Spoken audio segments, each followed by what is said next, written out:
If you're selling something B2B and all you're doing with your emails is use them for cold outreach, then you're doing it wrong because you're leaving opportunities on the table. There's more you can do with your email channel. We're going to talk about that in this video. This is the Dropkick Copy YouTube channel. All that starts now. Cold outreach and email marketing are two different things.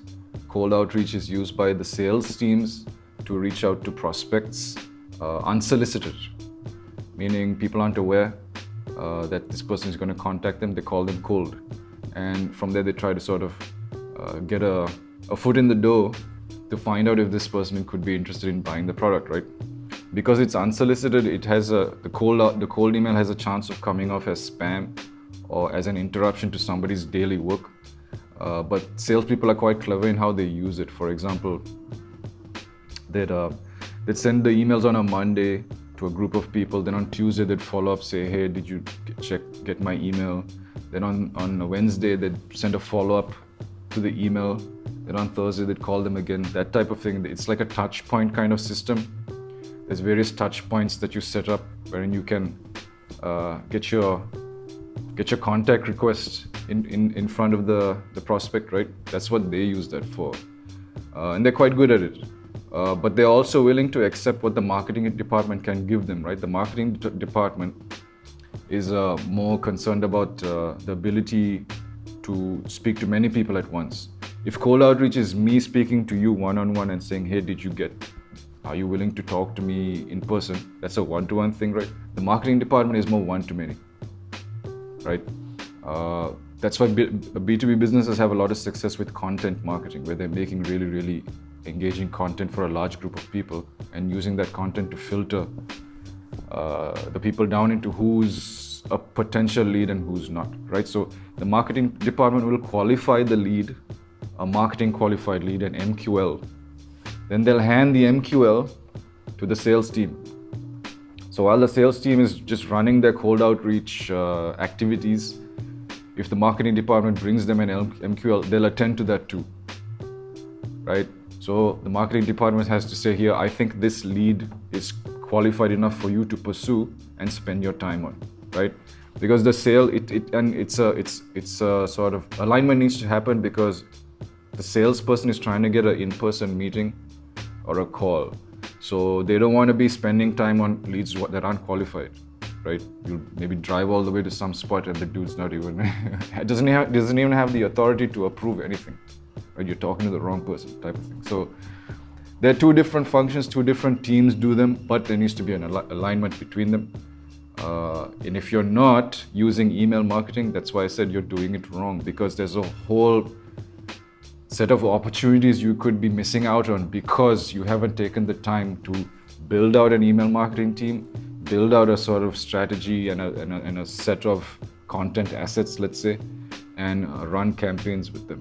Yeah, you could be doing your sales team a whole huge favor, right, by setting this up and doing this well.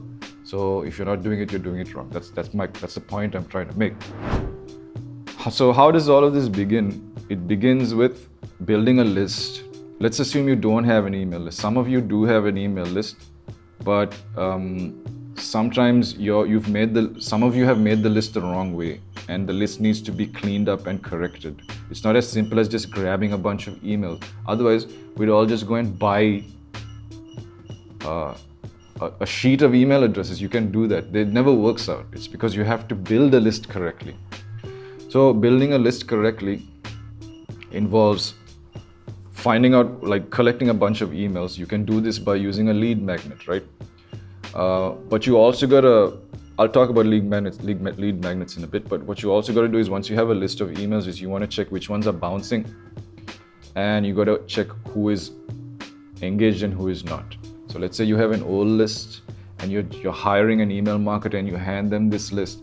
It's not as straightforward as the email marketer just like creating content and shooting out of the list. You have to check if this list is good. So you have to check if email addresses are bouncing, and then you have to re-engage the list, because if you haven't messaged somebody in like a year or two, maybe they're disengaged from you and they've forgotten about you. So you need to see if they're interested still. Once you do all that, right, it's an exercise. You basically end up with a clean list. You remove addresses that are bouncing, you remove people that are disengaged. You end up with a clean list, right? Once you have a clean list, you can then nurture them, right? And send them content, get them to sort of interact with you, engage with you in all kinds of ways, right? Now, move that aside for a second. Let's say you're starting from scratch. You want to build a list. Building the list the right way, would involve creating lead magnets. What lead magnets allow you to do is get people to opt in. Remember I said email marketing is about opt-in, is because there's laws around it. You can't just buy a bunch of emails and then spam them with your marketing content. They're gonna have an issue with that. So there's laws to protect people from that happening, like GDPR, CAN, spam, CACL. These are certain things you can look into it. Basically, what you want to do is you want to go out into the marketplace, show people that you have something of value that they might be interested in reading, consuming, engaging with, and then allowing them to access it on the condition that they give you a piece of contact information where you can give them access to it, like an email address or a phone number, right? That is opt-in.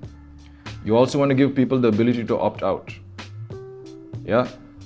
So with that in place, what you end up with is a list of people that are saying, yes, I like what you have to say. Keep sending me what you have to say. I'm getting something out of it. We have a sort of understanding here. And that's how you kind of start building your list. Let's talk about different types of lead magnets though, because that's also interesting as well. There could be, there's so many ways you could look at it. It depends on your creativity, but I'll give you like 5 examples, right? So you could have high value content lead magnets. That's where you tell people, get access to this case study, this white paper we produced, this PDF, this report, deepen your understanding for the year 2025 on you and your industry and your place in it. That type of thing people download, right? Especially if you can prove that it's not available on any kind of ChatGPT or Claude or wherever, right? It's very exclusive and you can only get it here. And it's all verified and validated and true. People would download that, right? So that's a type of lead magnet. You can have the type of lead magnet that's interactive. It's an interactive tool, so interactive lead magnets basically. So any type of assessment tool, form, something that helps people along, helps people get a better understanding of their place. I'll give you an example, let's say there's a landing page. You send people to the landing page. They're trying to do some sort of a ROI calculation. They're entering all their personal data in there, and they're coming away with a conclusion. So they're interacting with something that you provided, right? That's an interactive lead magnet. And in that process, they've entered maybe their email address to get the final conclusion as a report form. You tell them, send it. I'll send it to your email address. Give me your email, right? So that's interactive, right? That type of thing is cool. Then there's freemium, the freemium type of lead magnet, templates. Something free, like a plugin. I'll give you an example. People give out Notion templates, right? That's a type of lead magnet. Or something more familiar to me is like if you're a sound engineer, you might make a plugin for free that sounds similar to a bass from a particular era. So if you want that type of synthesized sound, bass synthesizer, give me your email address. I'll send you the plugin for free. You can use it in Ableton. That type of thing. So freemium, yeah, and then now they're in your ecosystem. You have the email address, right? That's one thing you could try. Then there's educational content like webinars, workshops. You can even run a course for free, like a 7-day course sent over email, staggered emails, just dripped over 7-day period, just short. I've seen somebody do that. You could do stuff like that, or what you call webinars. Webinars are amazing lead magnets. I've attended many because sometimes you get access to a room of people that you'd not be able to get access to, and a level of discussion that you might not have access to in your immediate environment, right? With sort of industry thought leaders all gathering together, telling you what it is and what it isn't. Those do really well. And then you also get the type of lead magnet that is exclusive offer. So if you're a SaaS business, you can give people trial access to a special feature, or a free trial, yeah, or some sort of VIP access to something. All of that's a lead magnet. Special discounts, all of that's a lead magnet. You get it? So, and you can come up with more. It's as creative as you want to be, and it has to be relevant to you, your audience, what you're selling, etc., etc. The thing about this lead magnet thing, this is what's very interesting about it, is you want to develop your lead magnet and your content marketing with the help of the sales team, because what all of this is about is qualifying people. That's why this stuff works. That's why email marketing works, is because of the way it can qualify people. So if you can help in the process of your prospects interacting with you, if you can help the sales team qualify who's worth reaching out to, you've done everybody a big favor.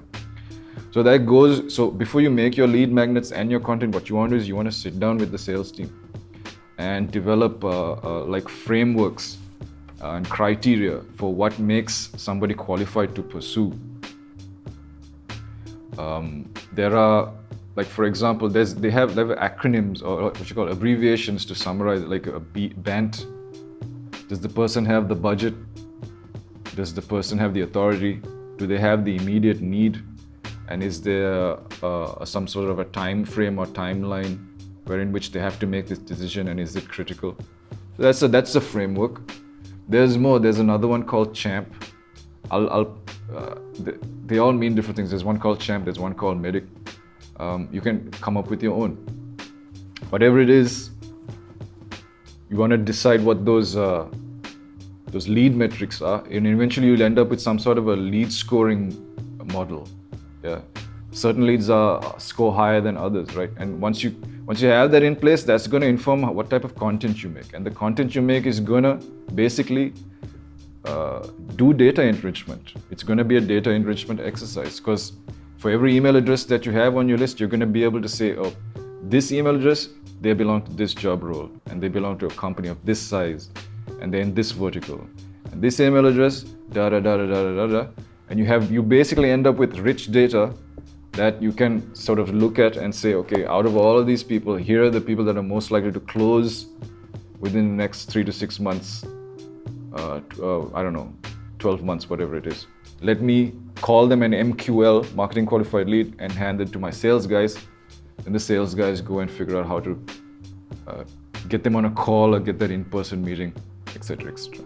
That's how all of this works. You see the synergy between the two things is a whole different scenario than just letting your sales team cold email people only, right? And your marketing team just focus on social media with an algorithm getting in between you and your prospects and stuff, right?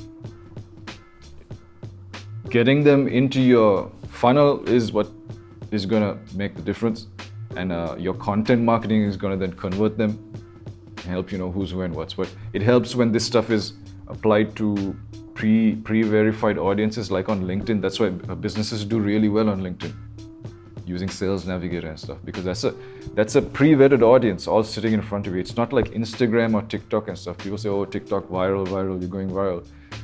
You don't know who these people are. Not ready. They're not in the mindset. That's another thing you got to remember. When people are in the mindset to watch videos, they're in the mindset to watch videos. When people are in the mindset to do zombie scrolling on TikTok, they're in that mindset. They're in the mindset to be distracted and entertained.